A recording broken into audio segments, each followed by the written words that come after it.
दोस्तों, हरियाणा की भिवानी से एक ऐसा केस सामने आया है जिसमें एक 19 साल की लड़की मनीषा की मौत ने पूरे हरियाणा को हिला दिया है।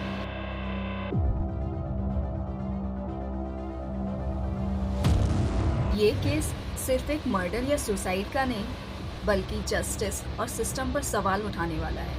मनीषा, जो कि एक प्ले स्कूल टीचर थी, 11 अगस्त 2025 को नर्सिंग कॉलेज में एडमिशन के लिए निकली थी, लेकिन वापस नहीं लौटी। 13 अगस्त 2025 को उसकी लाश या फिर उसकी सर कटी लाश गांव के पास के खेत में मिलती है।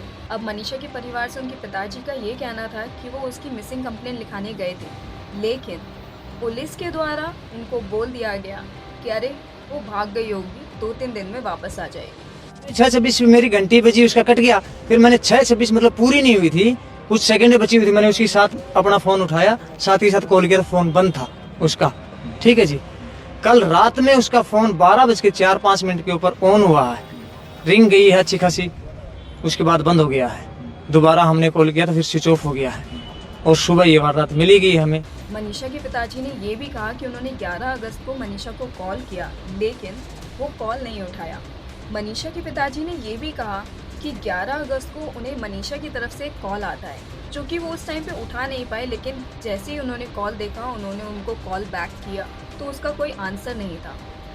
एक बार और कॉल लगाने पर पता चला कि फ़ोन स्विच ऑफ हो गया है, और बस इतना काफ़ी था एक पिता के लिए समझना कि कुछ तो गलत है। मनीषा के पिताजी संजय जी जानते थे कि उनकी बेटी कभी खुदकुशी नहीं कर सकती।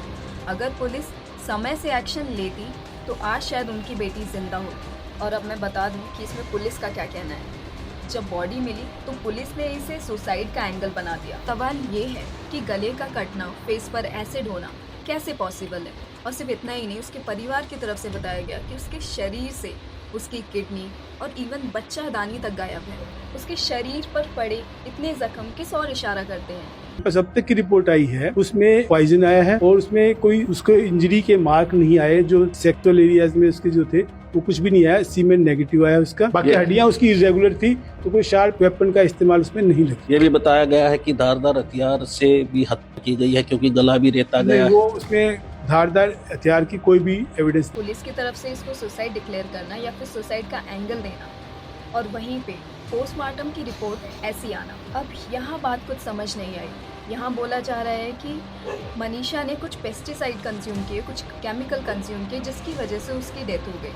देखो, अब मामला समझ के बाहर है, क्योंकि इनके हिसाब से मनीषा ने कुछ केमिकल कंज्यूम किया और वो सुसाइड का नाम दिया था।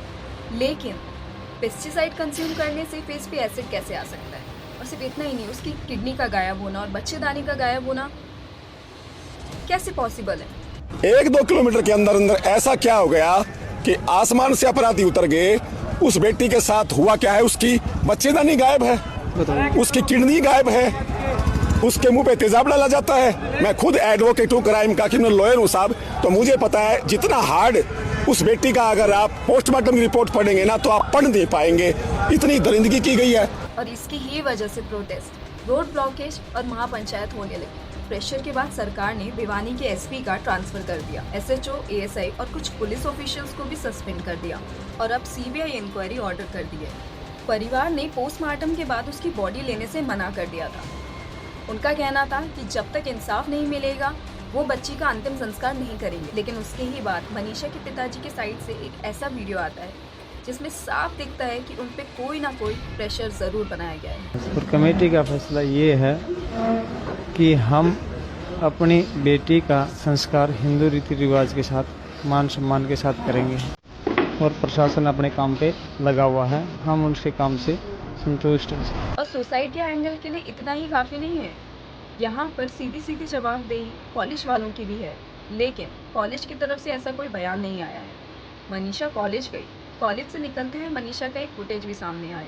अब पता चलता है कि कॉलेज के बाहर ही कुछ शराब की बोतलें भी पड़ी हुई हैं। तो अब इसको क्या समझा जाए। हालांकि अलग अलग रीजन्स में अब प्रोटेस्ट होना शुरू हो गया है।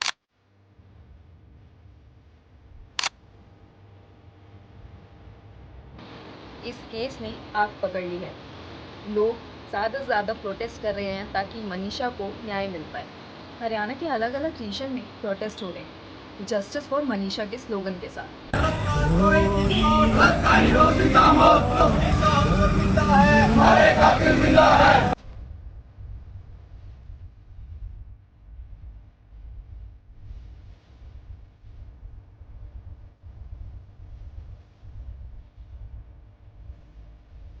काफ़ी लोग इस प्रोटेस्ट के साथ जुड़ रहे हैं ताकि मनीषा को इंसाफ मिल पाए।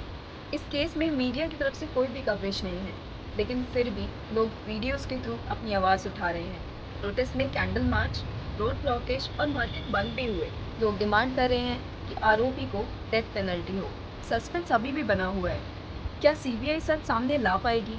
क्या मनीषा को जस्टिस मिलेगा, या फिर ये केस दबा का दबा रह जाएगा? इस केस को दबाने की बहुत कोशिश हो रही है। जो वीडियो बना रहे हैं, मैं समझ सकती हूँ उन पे किस तरह का प्रेशर बनाया जा रहा होगा। जो इस पर बात कर रहे हैं उन पर एक डर बना हुआ है। देखो, मैं कोई एक बड़ी इन्फ्लुएंसर नहीं हूँ, कोई बड़ी क्रिएटर नहीं हूँ, लेकिन स्टिल मैं चाहती हूँ कि ये बात लोगों तक पहुँच पाए और मनीषा को इंसाफ मिल पाए।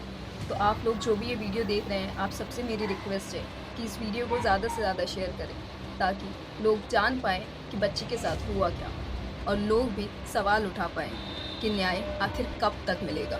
तो फिर मिलती हूँ आपसे अगले सच के साथ। तब तक के लिए राधे राधे।